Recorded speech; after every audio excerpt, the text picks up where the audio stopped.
Good afternoon and welcome to the 7th flight test of Starship. It is currently 4:03 p.m. Central Time here at Starbase, Texas, and it is a beautiful and breezy afternoon for another flight around the world.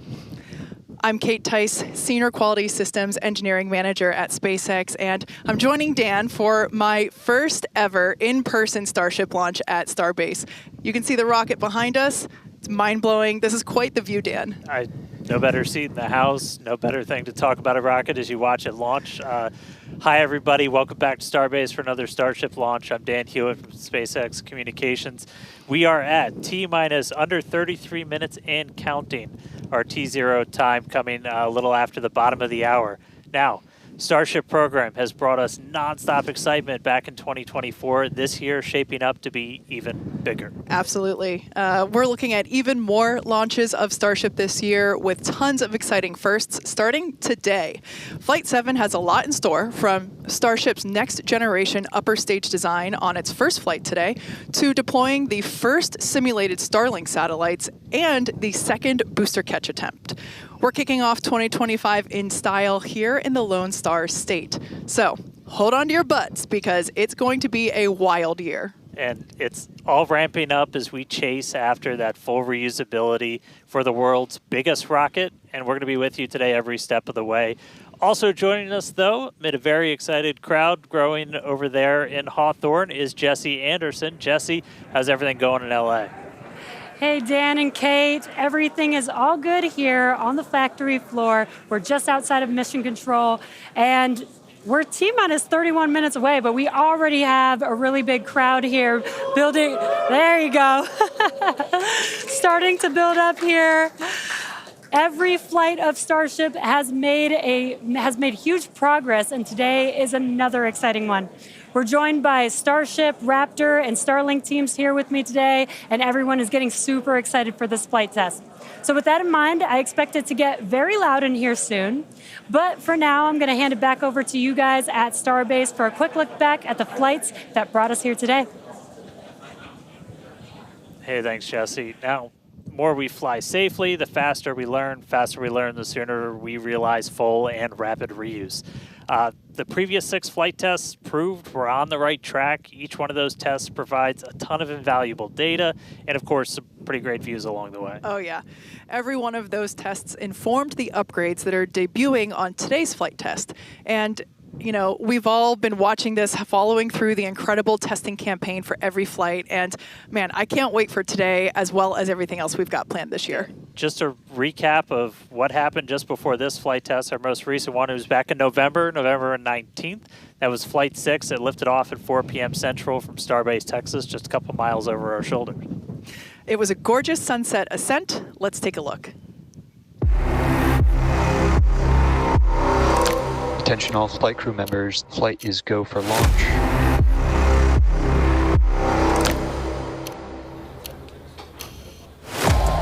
It's been just over a month since Flight 5. Goal is to get that turnaround time down to hours. We have liftoff.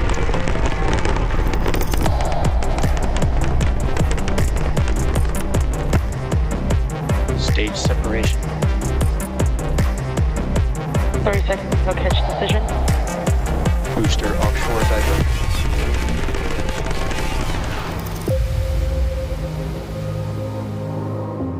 Tune in and watch the ship fly around planet Earth.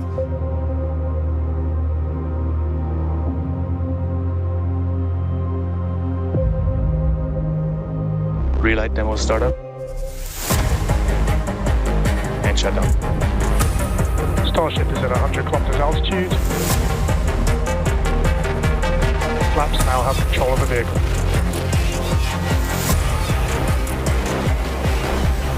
Starship has started the subsonic belly flop.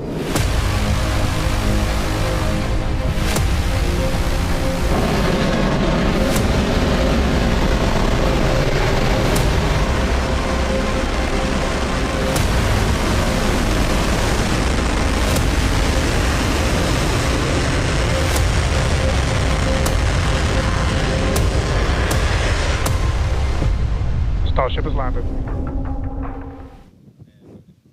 All right, now today's flight test is going to look pretty similar profile-wise to that last one and honestly the last couple. So everything starts off, as always, with liftoff. The Super Heavy igniting those 33 Raptor engines. Super Heavy going to power us through that initial ascent, get Starship on its way to space before we get to the hot stage maneuver. Exactly. The ship will then ignite engines while it's still attached to the booster. That will allow us to separate the two stages. That booster will leave a few engines on for that flip and return back here to Starbase for a catch at the launch tower. And while booster catch is blowing our minds, ship keeps going all the way to space, gets into its suborbital trajectory. Got a couple on-orbit things. We're going to deploy our first test satellites, also going to relight a Raptor engine while in space. That all sets us up then for re-entry. As we have seen on the previous flights, courtesy of Starlink, that re-entry period gives us such gorgeous views. It's like, just a rainbow flow of colors as the ship re-enters the Earth's atmosphere. The ship will relight its engines, perform a flip maneuver for a soft water landing in our targeted location in the Indian Ocean. And that will once again be daylight given our later launch window. So today's flight test will be launching the next generation of Starship. It'll attempt the first payload deployment test, fly multiple re-entry experiments geared toward ship catch and reuse, and of course, the launch and return of the Super Heavy Booster back to the launch site right there behind us. Yeah, that's going to be amazing, but ship, kind of the star of the show for a lot of stuff today. A huge block of upgrades to Starship's upper stage are debuting on this flight test, adding more capability. We'll start off up top.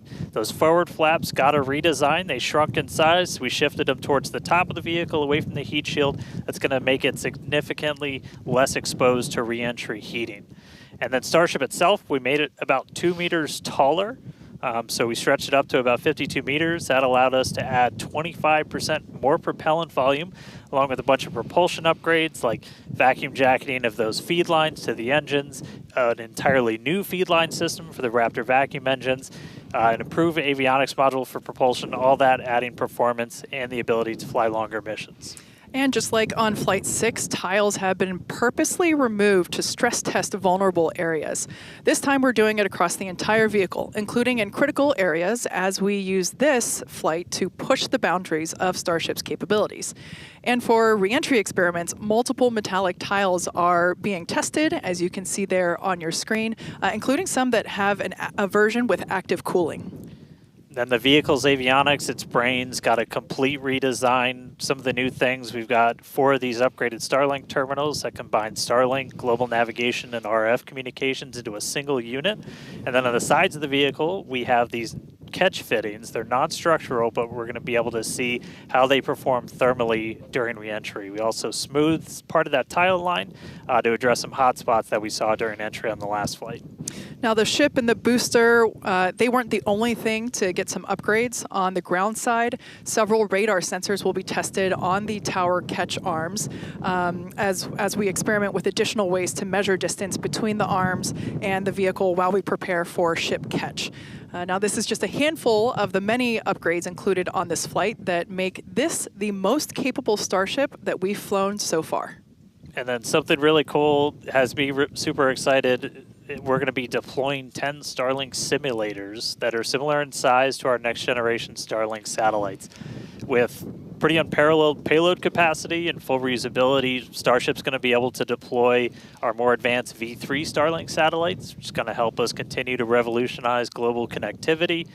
Each of those Starlink V3 launches on Starship is going to add about 60 terabits per second of capacity to the Starlink network. And that alone is that's more than 20 times the capacity we're getting with every V2 Mini flight on a Falcon 9 right now.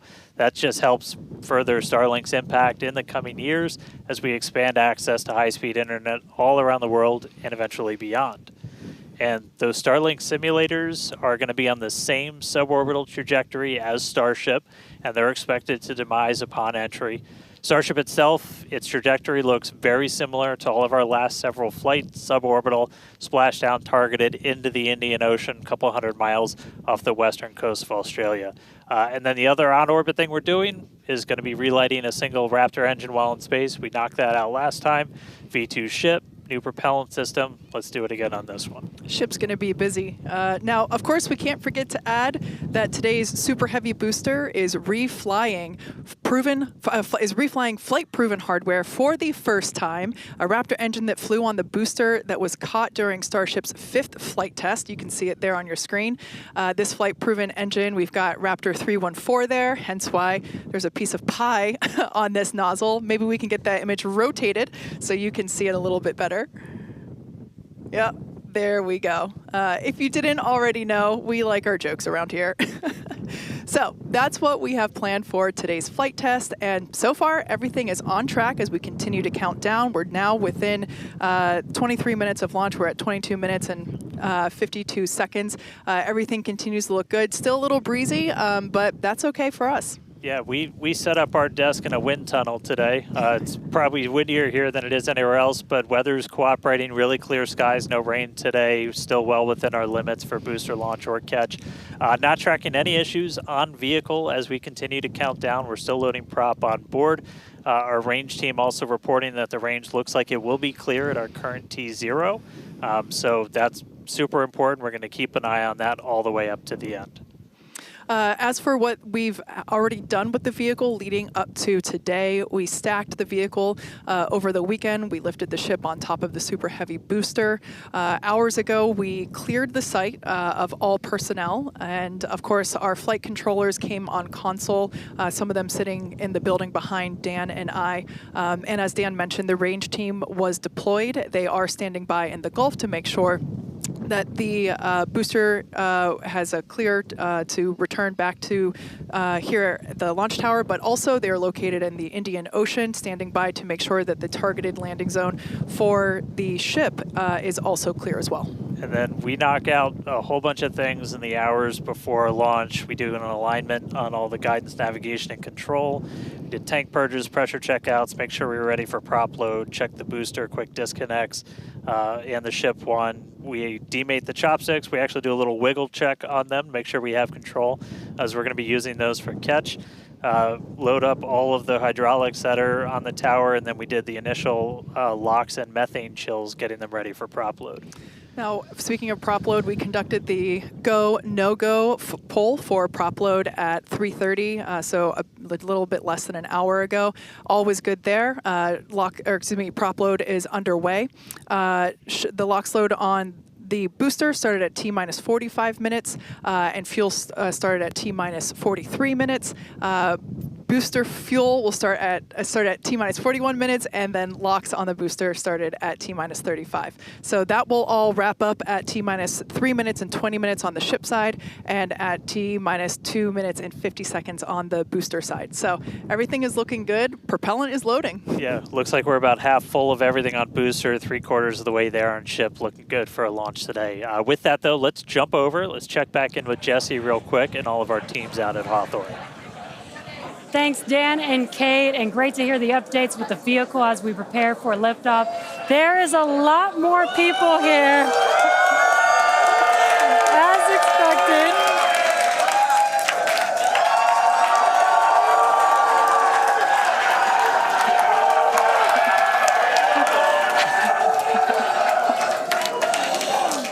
Love it.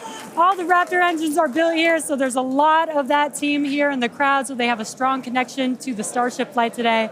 Every flight test gets us closer to a fully operational Starship, which gets us closer to our ultimate goal to make humanity a multi-planetary species. To establish cities on Mars, we're going to need high-cadence, low-cost flights for cargo and crew. As the only fully reusable rocket with this kind of capability, Starship is the only vehicle in development that will be able to unlock our multi-planet future. Starship uses a first-of-its-kind on-orbit propellant transfer to refuel in orbit in preparation for these long trips. With milestones like ship catch and in-orbit prop transfer coming up, 2025 promises to be huge for Starship and our journey to Mars, with our first trip currently planned for the end of 2026. Between the reusability, low cost, and heavy lift capabilities, this all comes together to help us deliver up to 100 people at a time to destinations both near and far, and to deliver payloads farther and at a lower cost than any other vehicle. We'll be able to launch more massive payloads than anything else flying or in development today, capable of sending things like giant space telescopes or the next generations of space stations into orbit on a single launch. So while today's flight is just a test, the future is much closer than we realize. But one flight test at a time, so let's head back to Dan and Kate for a closer look at Starship. Thanks, Jesse. Starship features two major parts: the ship, which has 6 Raptor engines, and the SuperHeavy Booster, which has 33 Raptor engines. The Raptor engine is a reusable methane-oxygen staged combustion engine that powers the Starship system and has twice the thrust of the Falcon 9 Merlin engine. Now, just like we saw flights 1 through 6, the current iteration of Starship is an experimental vehicle flying for development. As we mentioned earlier, today's flight is debuting a ton of upgrades that we've had in the works in order to increase Starship's reliability and performance. Several of these upgrades will also unlock our ability to fly longer missions, something that we'll want to do as we start doing orbital flights around Earth. And then to get an even better sense of just how big Starship is, we can start here. Let's take a person about 2 meters tall. Towering over that, you got your Millennium Falcon clocking in at 35. Just above that, we've got a Falcon 9 rocket, payload fairing attached. Double that height, you're up at 70 meters. And then topping it all off, nearly twice the size, it's a fully stacked Starship up to 123. Got 2 meters taller. Altogether, the ship, 52 meters, SuperHeavy Boosters, 71. And what's super fun is we're going to make ship and booster even taller in the future. Which is crazy, because turning around and looking at it and thinking that it's going to be bigger, that's mind-blowing. Make the ship as tall as the booster. Now, moving up the rocket, the ship features 6 Raptor engines. 3 optimized for sea level performance and 3 optimized for vacuum performance. Raptor Vacuum, or RVAC, is a similar design to the Raptor engine, but features a larger exhaust section and a larger expansion nozzle to maximize the engine's efficiency in space. Our upgraded ship that we're debuting today carries about 300 more tons of propellant than the last flight's ship, bumping it up from 1,200 metric tons to about 1,500 metric tons. It's a lot. The ship is designed for vertical takeoff and landing on any hard surface. Now, the ship is also outfitted with newly redesigned forward flaps that are used to aerodynamically control the vehicle's attitude during atmospheric flight and enable a precision landing. The new flaps are lighter and positioned more leeward or away from the heat shield. Now, to reach full reusability, the ship has to be able to survive re-entry not just one time, but multiple times. The ship's heat shield is essentially what does the job for that. We've been iterating on that every single flight, building towards that heat shield that requires no refurbishment between flights. Now, the heat shield is composed of thousands of hexagonal ceramic tiles. They're designed to insulate the vehicle during that atmospheric entry where temperatures ramp up to as high as about 2,600 degrees Fahrenheit. A rapidly reusable heat shield has never been flown in history, so continuously improving this, flying new experiments, those are all key focuses of all of our flight tests right now.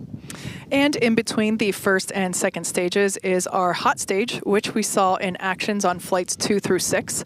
The hot staging maneuver is when the upper stage engines are ignited before the booster engines, before those booster engines are completely cut off. With hot staging, the rocket never stops accelerating during separation, so it's more efficient than traditional stage separation. One of the hallmarks of Starship flights are the incredible views that we get throughout flight, of course, courtesy of Starlink. Every day, we're working to expand the Starlink network both on Earth and in space. Here's Jesse with more. Fans of Starship may know that Starlink enables us to bring you lots of unprecedented views, both from space and here on Earth. In addition to the dozens of cameras on Starship itself, we also have mobile Starlink camera kits deployed in the Indian Ocean, connected to our aerial assets and all around Starbase, which all come together to help tell the incredible story of Starship, both on and off planet. Thanks to Starlink, Starship is capable of streaming more than 120 megabits of real-time, high-definition video and telemetry in every phase of flight, providing invaluable engineering data to help engineers rapidly iterate across all systems. And all of that streaming data will be put to good use with the more than 30 cameras on the vehicle for today's flight test. Starlink is the world's largest satellite constellation, operating in low Earth orbit to deliver high-speed, low-latency broadband internet, providing access to people around the world, many who have never had connectivity before. Starlink now serves more than 119 countries, territories, and other markets. And here at SpaceX, we've been developing Starlink's communication capabilities not just for humans on Earth, but for astronauts in space. Our recent Polaris Dawn mission, we deployed a high-speed internet connection in Dragon for the very first time. Here's a quick look at how that went. Starlink is an amazing confluence of programs at SpaceX. So we have a whole corner of the company that owns and operates a multiple thousand satellite constellation to provide internet to people on Earth. So Dragon was modified for Polaris Dawn to have a laser and a Star Trekker inside of the trunk. And then it will obtain internet, both uplink and downlink, through that laser link. And it's connected to a Wi-Fi router, just like you would have in your house. Getting online with Starlink was super easy. It was just like getting online at home, and even easier, perhaps. It just connected automatically and then worked seamlessly. And then it was just internet in space. The Starlink performance on orbit blew us away. It enabled us to talk directly with Mission Control team, and it also enabled us two-way video connection with our families back at home. So it just was an incredible resource. One of my favorite memories is, all four of us in different parts of the spacecraft on phones with our earpieces talking to our families. Get to show them the perspective that we have of Earth. It was very cool to bring them into the mission that way. I was able to show my kids and my husband, what it looked like to be floating in space. I got to show them out the window. Well, my husband even exclaimed that at one point we hung up the call and he called back and I answered and he was like, I called space. Starlink on Dragon is something that we want to include because we have this company within SpaceX that has space-based internet. So what not a better way to test space-based internet in space? From connecting astronauts in space to providing high-speed internet to more than 4.6 million active customers here on Earth, the Starlink team is laser-focused on expanding coverage, increasing speeds, and lowering latency so that we can connect as many as possible around the world and beyond. Last year, we activated Starlink in 27 new markets and are now covering a global area home to 2.8 billion people, including those who live in some of the most remote places on Earth. To meet the growing global demand for high-speed internet, SpaceX opened a new 700,000 square foot factory in Bastrop, Texas, and introduced Starlink Mini as well as an upgraded version of the Starlink Standard Kit. The SpaceX team also achieved an unprecedented launch cadence, conducting 134 Falcon launches, with 89 dedicated to expanding the Starlink constellation. With each launch, Starlink adds more capacity to the constellation and continues to expand its coverage, connecting even more people in underserved and hardest to reach areas of the globe. Now, while our mission to connect the unconnected is far from complete, you can check out some of the Starlink team's highlights from 2024 and learn more about how our customers are furthering Starlink's impact around the world at starlink.com/stories. And a little bit closer to home, we do have a few updates for those impacted by the fires here in Southern California. So far, the Starlink team has provided about 1,350 free kits to fire departments and other disaster response organizations from down in Orange County all the way up to Malibu. That is in addition to applying free Starlink service for thousands of customers impacted by the fires all across the Los Angeles area. And just as critically, since enabling our direct-to-cell satellites with T-Mobile, more than 120,000 text messages have been sent, allowing those in impacted areas to reach loved ones, text 911, or receive emergency alerts. I've never been prouder to be an employee at SpaceX for moments like that where we can help the people and community around us. Make sure to follow @Starlink on X for updates as we continue to work with local response teams, and check out starlink.com/LA wildfires. for more information on these efforts. But back to today's flight test, one of our objectives is to return the booster to the launch site where it will be caught by the tower as we did on flight test 5. So let's head back to Dan and Kate for a catch primer. Thanks, Jesse. We are now T-minus 8 minutes and 40 seconds until liftoff. Flight controllers on console there in the building just behind Dan and I. You can actually see the rocket in the distance at the pad 6 miles away. Our excitement is growing. I already am not sure if I'm going to be able to remain coherent after witnessing this, so looking forward to it. You'll be all right. You'll be all right. Just a quick status check. The ship fully loaded in its main tanks on LOX and fuel. We're going to load the header tanks, and booster is going to be closing out real soon as well. Let's talk about that second catch attempt, though. So we're going to use the tower's 2 gigantic robotic arms, call them the chopsticks, same thing we used to stack Starship onto SuperHeavy for all the integration ahead of a flight, and that's what we used to catch by moving stuff like landing legs from the booster to the ground side. It's a lighter booster, means you can carry more into space. Now, in a nominal operational scenario following liftoff and after the 2 stages separate in flight, SuperHeavy will return to the launch site, reignite its engines to slow the vehicle down, and the tower's arms will catch the rocket booster. And just to get to this point, just like before, thousands of distinct vehicle pad criteria have to be met prior to that return and catch. We need healthy systems on the booster, healthy systems on the tower, and a manual command from our mission flight director for the day. If we don't send that command before the boost back burn ends, or if any of those automated checks kick us out, that's what happened on Flight 6, the SuperHeavy booster will divert to an offshore trajectory, and it'll go out and do a landing burn in a soft splashdown in the Gulf of Mexico.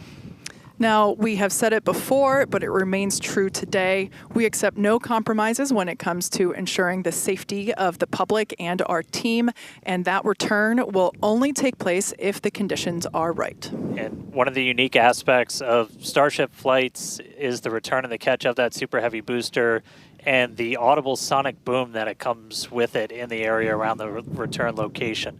General impact to anyone in the area is just a brief thunder-like noise, but it definitely lets you know it's coming. Oh, yeah. It's something our neighbors in Cape Canaveral, Florida and Vandenberg, California have become accustomed to over the years, and now we're bringing the boom to Boca. So here's a peek of what to expect.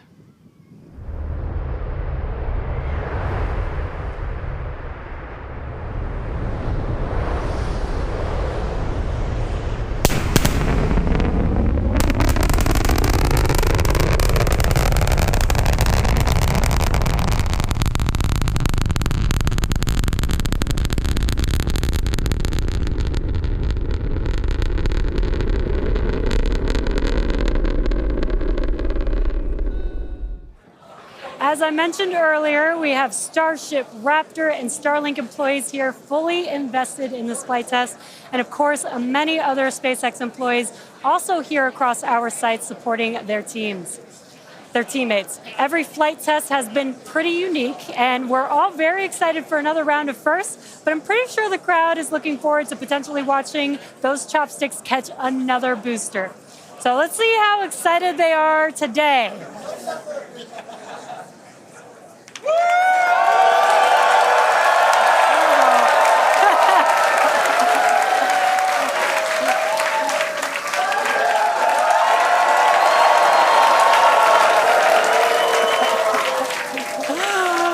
Just under 5 minutes to go. We are all very excited here.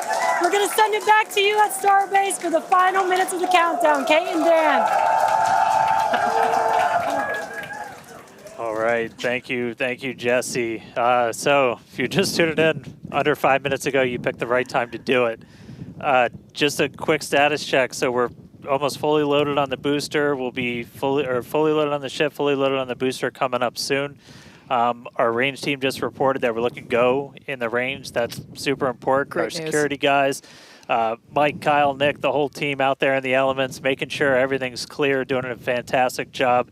And we are coming up on 4 minutes and looking good for launch. Yeah, certainly exciting. Now, we do have an opportunity to hold at T-minus 40 seconds if necessary. This is a chance for us to perform additional checks if necessary.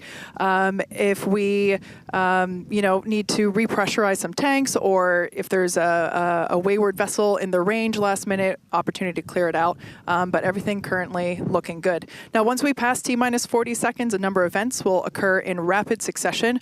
The ground spin and ignition systems come up to flight pressure. The ship will go to internal power. After that, the quick disconnect, or QD, arm lockout is removed in preparation for retraction, which will happen shortly after T0. Once we pass T-minus 40 seconds, we do have the ability to recycle the count under certain conditions back to that T-minus 40 second mark and hold there to assess what happened and assess opportunity to proceed again to T0. Yep, we've used that T-minus 40 hold a couple of times. Boat's usually one of the items, but we aren't tracking anything right now that would cause us to hold there. We can hold there for several minutes. Main thing you're watching at is you set a clock because your temperatures will change and the fuel in the locks, everything pretty quickly. So you've got a couple of minutes that you can hang out and figure things out. There are items that if we pass them, we're scrubbed for the day. One of the main ones is that flame deflector at the bottom of the launch mount. Water begins flowing for that at the T-minus 10 second mark. If we scrub at any point after that, we'll be done for the day. And then teams will need to refill the deflector as well as all of our prop that we use to load on board the vehicle. It's pretty much just under 11 million pounds of prop sitting on that thing right now. And we can actually recycle in about 24 hours now. Which is incredible given the sheer volume of propellant that is on board the vehicle there on your screen. All right, coming up on the 2-minute mark. Again, a lot of ambitious things on the plate for Starship today. T-minus 2 minutes. New ship, new year, a lot of upgrades, doing a lot of ambitious things in space this time. Our first payload deploy, relighting a Raptor engine. We're looking good. So as we mentioned before, we have an opportunity to hold at T-minus 40 seconds, not tracking any issues at the moment that would be necessary right now. So fingers crossed we can pass through that checkpoint without stopping. But the folks on console are continuing to evaluate the launch commit criteria, making sure that the winds are within limits as well as any other weather restrictions. But man, compared to yesterday, this is a textbook gorgeous day. Oh yeah, little breezy today, but we got clear blue skies for a launch today. So at this point, all the prop has been loaded on the vehicle. We've closed everything out. We're doing our final thrust vector control, our steering for the engine checkouts. Once we hit the 30-second mark, we'll hear the flight director give the final go for launch. So we're under a minute. As we said, we're not expecting a hold at T-minus 40. But do not be shocked if that happens. It has happened in the past, and we can hang out there for a couple of minutes if we need to. If memory serves me right, we hold my breath for 4 seconds. Pass through prop load gate. All right, we passed right through that prop load gate. Hot diggity dog. All right, so we're going to let our flight director, Ty Huntington, take it away. Go for launch.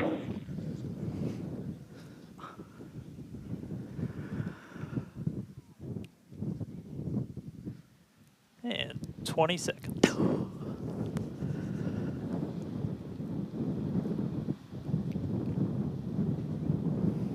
T-minus 10, 9, 8, 7, 6, 5, 4, 3, 2, 1.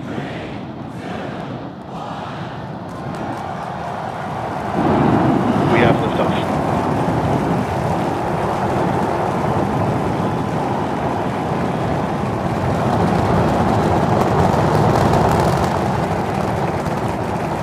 Vehicles pitching downrange.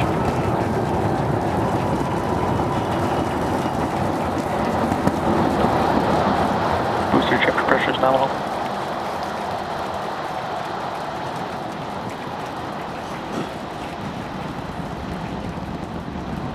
All right, we're more than 30 seconds into flight. Telemetry showing 33 out of 33 engines as it's pitching downrange. Booster, chip, avionics, power, and telemetry nominal. Hearing good call-outs on the ship and booster avionics. You just heard the rumble hitting us about 6 miles away. Watching Starship arc into just endless blue skies right now. Vehicle supersonic. More than a minute into flight, the vehicle's supersonic.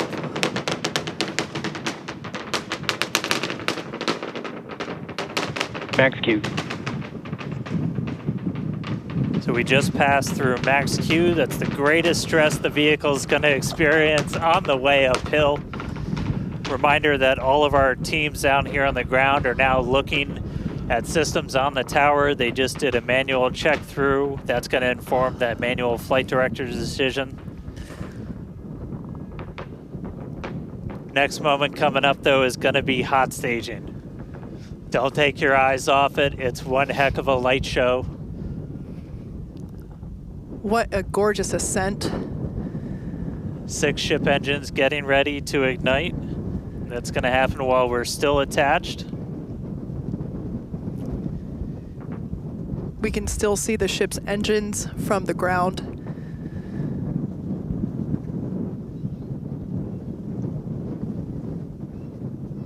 Got a little under 30 seconds away from that. We are hearing good call outs on the tower preparedness from the manual checks. Reminder though, we've still got automated checkouts on the booster and the ship itself.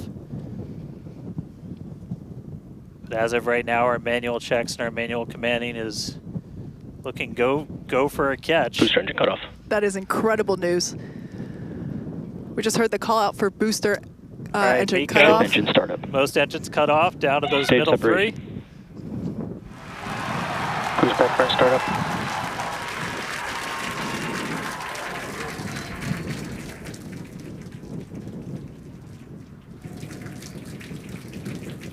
All right, hot stage Raptor, confirmed. We've got a booster hopefully on our way back to us, and a ship now making its ascent burn into space. How's it going in Hawthorne, Jesse? It's great over here. You can hear the crowd screaming for every milestone. The booster is now making its way back down to Earth. Looks like we have 12 of those 13 engines ignited. We're using the engines that actually gimbal. We are go for booster return. An excellent call out there. We are go for booster Ship return. avionics, power and telemetry nominal. There's a lot of criteria that needed to line up to ensure that we could have a Cruise safe back burn shutdown. booster catch, and it sounds like we got the go for that. And there you can see on your screen, we had we just jettisoned the hot stage, and there's a great, excellent view there of the hot stage floating away from the SuperHeavy Booster. Now we've shut down the engines for that boost back burn. That confirms boost back burn is now complete. That was the first of 2 burns required for the vehicle to make its way back down to Earth. And next coming up will be the landing burn. That's going to be 13 of those center engines igniting again. And that will then go down from 13 down to 3 engines just right before we touch down for that booster catch. Now, reminder, our stage 1 objectives are to have a controlled ascent, stage separation, as well as a controlled boost back burn and hot stage as well. So we're looking good for that so far. Some great views there from the ship of Earth. That looks incredible.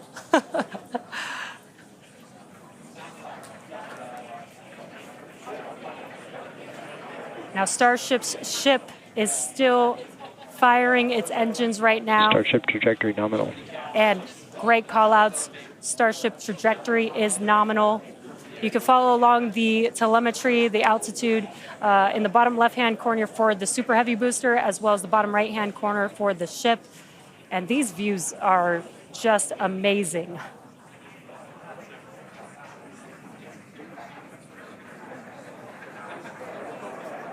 Again, the booster is currently making its way back to the tower today. So we're looking forward to a booster catch with the chopsticks. And in the meantime, you can see those grid fins there, helping to control the vehicle and guide it back to its landing site.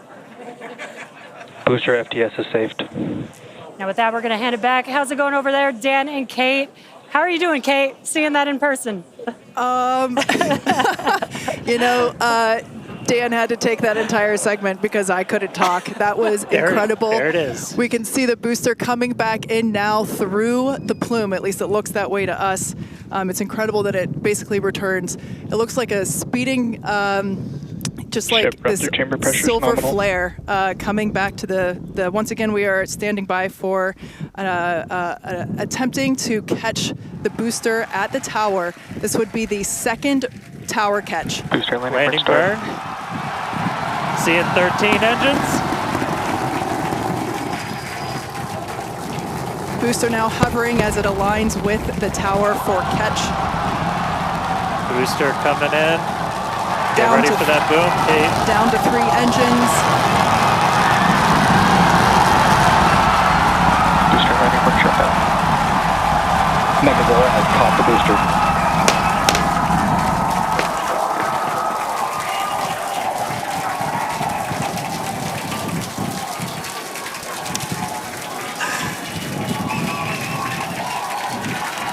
You heard it here, Megazilla has caught the booster. Once again, for the second time, a successful catch by the launch tower. This is the same tower, the launch pad, where that booster took off from just 7.5 minutes ago. Great view from the chopstick arms, looking at those hypersonic grid fins that steer the booster for that precision landing. It almost looks like it's flapping its wings. Yeah, you can see just how small that catch fitting is too on something that's just so massive. That was absolutely insane. Meanwhile, we're not done, but wait, there's more. Wow, that is just absolutely stunning. And this, of course, a gorgeous view there from the tower looking down at the top of the booster.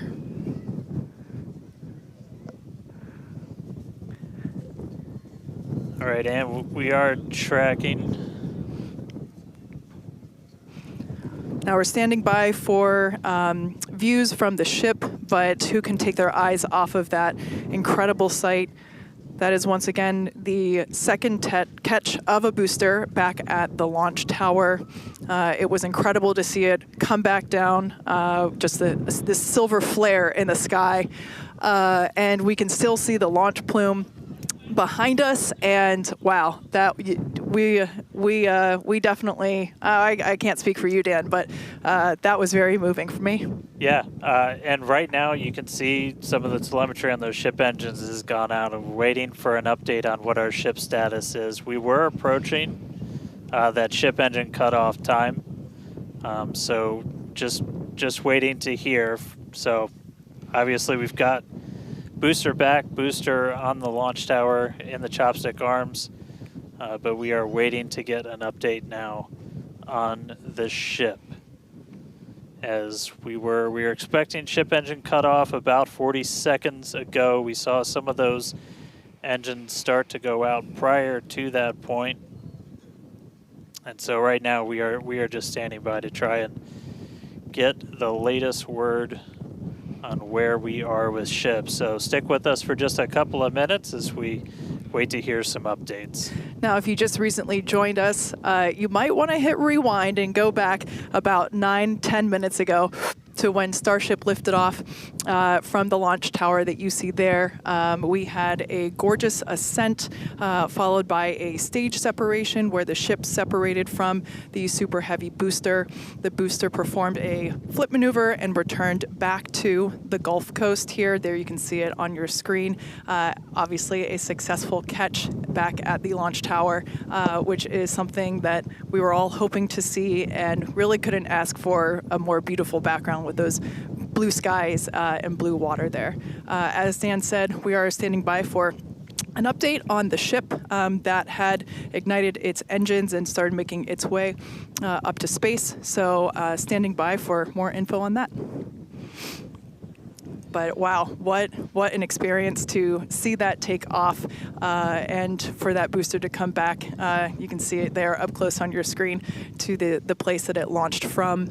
Once again, there were thousands of catch commit criteria, which is basically just all the things that we have to assess and evaluate and basically make sure that they are make sure that everything is clear and acceptable conditions, both on the vehicle side as well as the tower side, in order to enable that catch. So obviously from the last two flights that we have done, where the Flight 6 we attempted but had to divert into the ocean, and then on Flight 5 we did have the first ever successful catch of the booster. We used the learnings of those two flights to hone in that catch commit criteria, and we saw success today, which is pretty awesome. Yeah. And just a quick status check. So we currently do not have comms with the ship. So trying to figure out exactly when that happened and exactly what happened. So obviously the flight controllers right now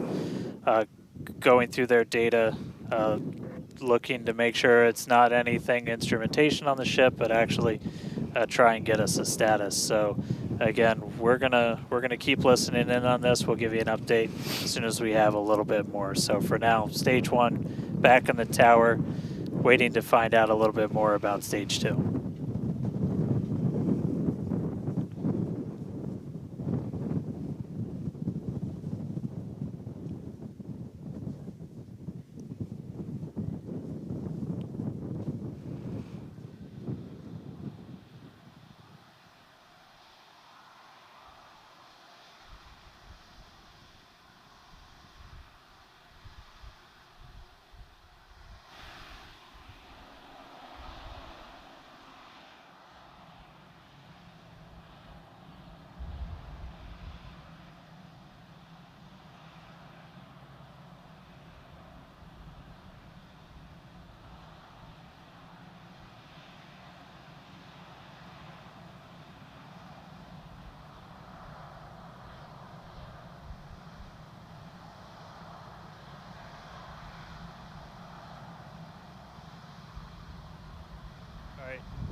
So if you are just tuning in, we caught a booster, but we are still waiting to find out a little bit more on the ship. So it had successfully separated. We did that hot staging maneuver. We did see all 6 of ship's engines on the way uphill during its ascent.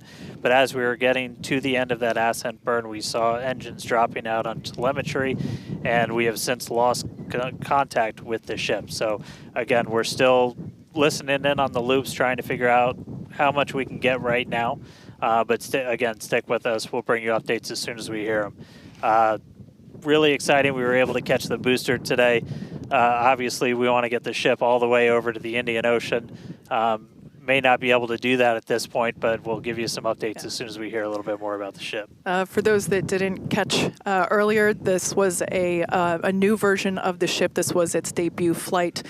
So a lot of learnings here for sure as we continue to tune in and listen in with the teams and try to gather more information to understand where we stand with the ship. But as Dan mentioned before, teams are trying to make sure that it's not an instrumentation error. We want to find out if it's, did we just lose communication or did something else happen with the ship? So teams are actively working, trying to figure out what we can find out, and we're continuing to listen in and find out more information to share as we can.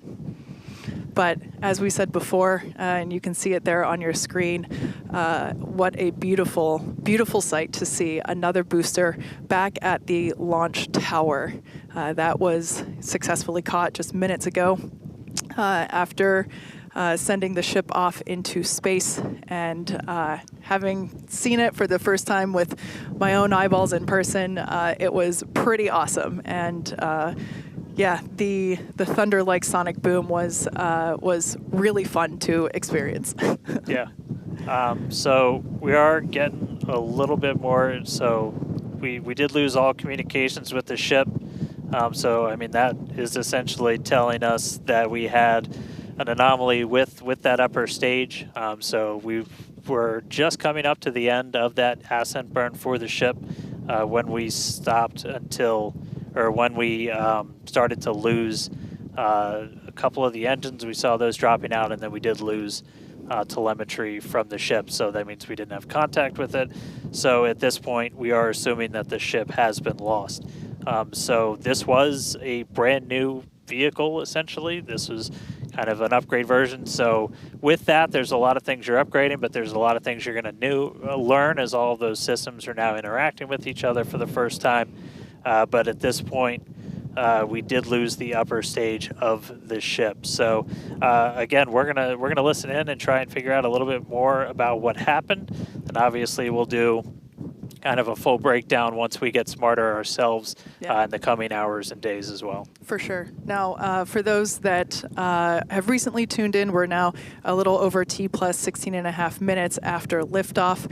We do believe that we have lost the ship during its ascent phase. It's successfully separated from the SuperHeavy Booster, but during that ascent phase, a couple of the engines dropped out, and then shortly thereafter, we lost communication with the vehicle. So we are assuming that we have lost the ship, but we are standing by to confirm that, and once we can, we will. But this was a new version of the ship, of Starship, and it was intentionally designed and flown in order to basically test the envelope, as we have done with every one of these test flights, the keyword there being test, and really trying to understand the boundaries and the maximums for the ability of this vehicle to fly and understand where those boundaries are. So we always knew that excitement is guaranteed today, success not guaranteed. And so yeah, we are standing by to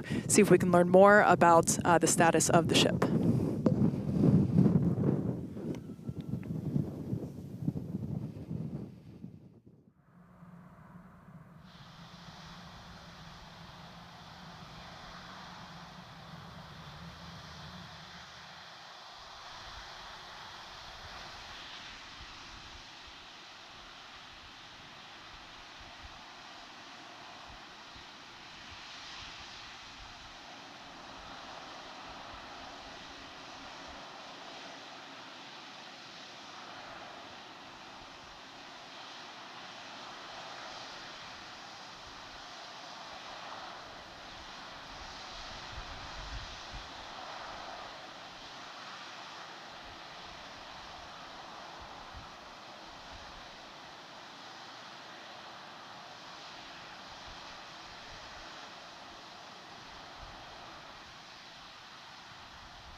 Thanks, everyone, for continuing to stick around as we were checking in on the status of the ship. At this point in time, we can confirm that we did lose the ship. However, Starship, the total vehicle, did have an on-time liftoff at 4:37 p.m. Central Time from the launch pad just behind us at Starbase, Texas. Gorgeous ascent and successful stage separation. The booster pushed the ship off, and the ship disconnected during that stage separation. The booster came back for a successful, the second ever booster catch at the launch tower, which was pretty incredible to see. Yeah, it was great to see the booster come down, but we are obviously bummed out about ship. It looked like we lost contact with it a little under 8.5 minutes into flight. That's roughly when you start to get to that main engine cutoff. We obviously need to go through all the data. It's going to take some time. In the next hours, days, we're going to figure out exactly what happened, come back, fly the next one, get even farther. Reminder, it's a test. It's a flight test. It's an experimental vehicle. So we'll figure out what ended our day today and make sure it doesn't end our day tomorrow. So as we do that, we're going to continue to provide you updates on our X account on SpaceX.com. So just continue to tune in there. As we learn what happened, we'll be ready to share it. Exactly. So for now, we are going to wrap up our webcast. We'd like to thank the folks in the county for supporting the launch, as well as the agencies that enable us to launch, and of course to our viewers for tuning in. And thank you, Kate, for coming down, doing this with me. It was great to have you here. I'd do it again in a heartbeat. All right. Well, that'll do it for us. We'll see you guys at the next Starship flight test.